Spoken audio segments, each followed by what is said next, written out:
ระเบียบโจลตึกดอกบล็อกaccount Telegram ដែលយើងបានប្លុកបងប្អូនឬមិត្តភ័ក្តិណាមួយដែលយើងបានប្លុកយូរហើយបងប្អូនណាបាទអញ្ចឹងដើម្បីកុំឲ្យខាតពេលយើងចូលទៅធ្វើទាំងអស់គ្នាបាទសម្រាប់បងប្អូនដែលដៃថ្មីដែលមិនទាន់ចេះបងប្អូនចូលតាមដានវីដេអូរបស់ខ្ញុំទាំងអស់គ្នាបងប្អូននឹងចេះធ្វើបាទអញ្ចឹងជាដំបូងយើងចូលទៅក្នុងកម្មវិធី Telegram មកបាទ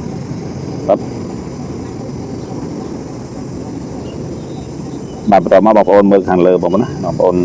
ចូលកន្លែង search មកបាទកន្លែង search តិច search ឈ្មោះគាត់មកសូមបញ្ជាក់ថាបងប្អូនទៅចាំឈ្មោះដែលយើង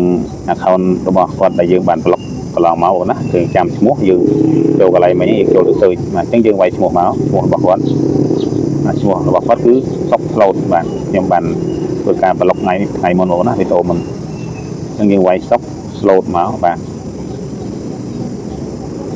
យ៉ាងមកបងណាអញ្ចឹងឈ្មោះគាត់អណ្ដែតមកលើអេក្រង់ទូរស័ព្ទរបស់យើងអញ្ចឹងយើងចុចលើឈ្មោះរបស់គាត់មកដើម្បីយើងទំនាក់ទំនងគាត់ឡើងវិញណាអញ្ចឹងចុចលើនឹងមកបាទបន្តមកបងប្អូនចុចលើ profile របស់គាត់មកបាទរួចហើយបងប្អូនចុចជ្រេ3តមកបងប្អូនចុចកន្លែងនេះមកណាបងប្អូនចុចកន្លែង block cancel ដើម្បីដោះ block គាត់មកវិញអញ្ចឹងចុចលើនឹងមកដើម្បីដោះ block គាត់បាទអូខេអញ្ចឹងយើងចូលទៅមើលក្នុង Telegram របស់យើងម្ដងទៀតបានតែឈ្មោះគាត់អណ្ដែតឡើងមកនៅបងណាបាទអញ្ចឹងឈ្មោះគាត់នៅទេបងណាអត់ទាន់ឡើងមកទេយើងវាយម្ដងទៀតវាយទៅនោះណាអញ្ចឹងយើងចុចលើនឹងមកដើម្បីជាសញ្ញាមួយយើងចុចជាសញ្ញាមេដៃឬក៏អ្វីមួយជាសញ្ញាប្រាប់ដល់គាត់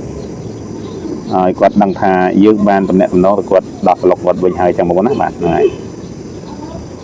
អញ្ចឹងយើងចុចជាសញ្ញាអីមួយមកបងណាបាទចុចចាំតិចចាំតិចបាទចឹងមកបងណាបងប្អូនចុចអីចុចទៅប៉ុន្តែគាត់ថាខ្ញុំចុចជាសញ្ញាមួយសម្រាប់ផ្ដល់ជាសញ្ញាឲ្យគាត់ថាយើងបានដោះប្លុកវិញហើយបាទអញ្ចឹងបើសិនណាបងប្អូនគិតថាវីដេអូរបស់ខ្ញុំមានប្រយោជន៍បងប្អូនជួយចុច subscribe YouTube ម្នាក់មួយផងបងប្អូនណាបងប្អូននឹងទទួលបានវីដេអូចែកម្លែកថ្មីក្រោយទៀតបាទអញ្ចឹងសូមអរគុណសូមជម្រាបលាបាទ